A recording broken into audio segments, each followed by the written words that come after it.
Hey YouTubers, part 2 of this. Just wanted to do a second movie on this, just with the extras that we got on it now. So my first video didn't have the front bull bar or the front carry basket, and then the rear cargo box and the rear bumper. So I just wanted to show you the update of this. People always wonder about how these things go on. So you've got these clips here, if you've never seen them before. See, that just goes in, that sits on the edge like so, and then you turn it, locks it in. So there's one that side, there's one the other side, and there's one in there and one in there. So those ones are actually bolted onto this platform before you put this on, and then it slides on. So it just slides straight on. And I'll just pop this open for you. Sorry about the sun hitting you. I tried to get this done. So this is just the cargo box. This is quite deep.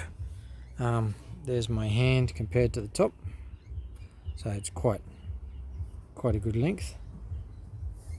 And you can see those bits inside where that sits. These just pull down and clip on. There it is there. Now, this back bumper was the easiest thing to put on. I've watched YouTubes and I don't know why people are having so much trouble with them, but this, it can't be just an Australian thing because this is brand new, this bumper, but up under here, if you can see it, there's a bolt there and a bolt there on the other side. That holds the top, and then the bottom just sits on that, and that is it. It is that simple. Very solid, very fat. Very fat bumper. I don't know, it's probably 25, 30 mil. And then same as the front. The front was nice and easy too. So the front again, there was 2 bolts at the top, and I watched a guy do this, and he must have had a different setup with his bumper because he had a hell of a trouble with it. He had to get different bolts and everything. That's the original bolts that came with the winch. So all I had to do was undo that and that. The nuts on the back of this bike are welded on, so you don't need to get a spanner or anything up there. You just undo those two. Slide that in. I did those 2 up, then I did up top. It was that simple. The top box is held on by 1, 2, 3 and 4. So that's how the top box is held on to the top plate, which is there. And I just wanted to do an update on that. So they're a big unit. They will not fit in a 6x4 trailer. You might have to, 7x4. You'd be lucky if it fits in a 7x4. Not with a cage on, it wouldn't, because the back sticks out too far. There's quite a lot of overhang there, between there and there. It's got to be a good 8 inches at least. So there it is. I went to get a service done on it. Actually, there's a few things I want to tell you about that. Its first service. I don't know what all the countries go on about. Its first service here in Australia was $450. What they do for that is they change the oil in the oil filter, and they check all the points, and just to make sure everything's done up. $450. I bought the proper motor oil for it and an oil filter, and it cost me $65. Did it myself. Checked all the nuts, bolts, greased all the points. It's not rocket science. You're gonna buy a quad, you should just do the work on it. It doesn't avoid the warranty. I made sure that it didn't avoid the warranty on it. And there it is. Now, while we're on the subject of warranty, I just want to bring up 2 things that's happened to it since we've bought it.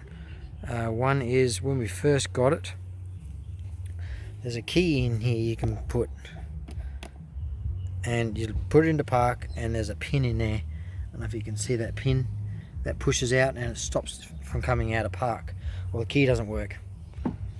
So I'm pretty 100% sure that when we bought it, they had a lot of trouble trying to get it to start. Apparently it was one plug that someone didn't connect properly that wouldn't start it, but they went and bought a new ECU, they went and bought a new key, and it didn't work. And I think what they've done is they haven't put the old ignition back in it, and it doesn't match that key. They haven't realized that. The other thing I wanted to show you was the shock absorber. So you can't see it because we're taking it out today, but I normally get a really nice big oil run down here on the wheel. You can actually see it on the rim in there. Well, that comes from the shock absorber.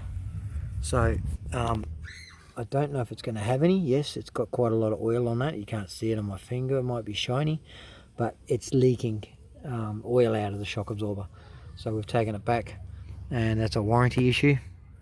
The quad hasn't done much.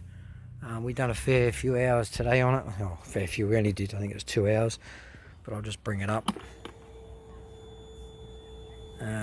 What have we done?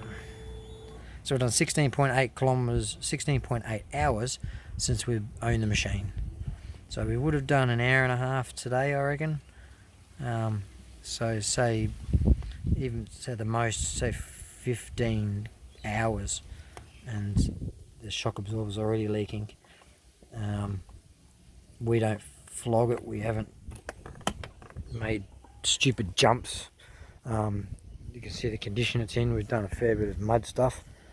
Not much. I think I've only put it in full drive twice, and one of them was today.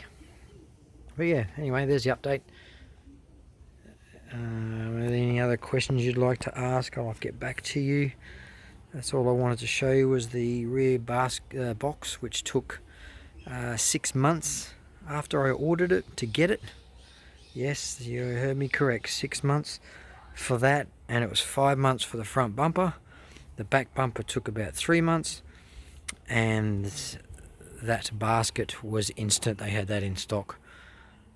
I'm pretty sure it's 6 months, if not 7 months, for that rear box. And yes, we've had the quad that long, and that's all the hours it's done in that amount of time. So anyway, happy viewing and happy riding. Take care of yourselves.